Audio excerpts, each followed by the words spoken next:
ఈరోజు సామెతలు చదువుతున్నప్పుడు సామెతలు 3వ అధ్యాయము 33వ వచనంలో ఒక శ్రేష్టమైన మాట రాయబడి ఉంది కదా. ఏమని రాయబడి ఉందంటే, నీతిమంతుల నివాస స్థలమును ఆయన ఆశీర్వదించును అని రాయబడి ఉంది. నీతిమంతుల నివాస స్థలం అంటే నీతిమంతులు నివసించే ఇల్లుని ఆయన ఆశీర్వదిస్తాడు. ఏ విధంగా ఆశీర్వదిస్తాడంటే, ఆ మాటకి ఆన్సర్ బైబిల్లోనే ఉంది. నిర్గమకాండం మనం చూసినట్లయితే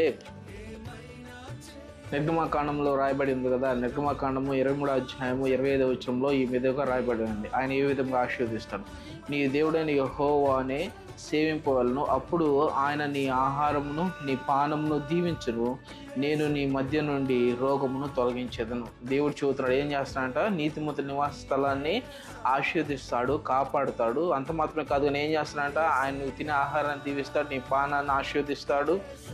పైగా ఆయన ఏం చేస్తాడంటే, నీ మధ్య నుండి సమస్త విధమైన రోగములను తొలగిస్తాడు. దేవుడు మిమ్మల్ని అందరిని ఆశీర్వదించును గాక. మీ అందరికీ వందనాలు.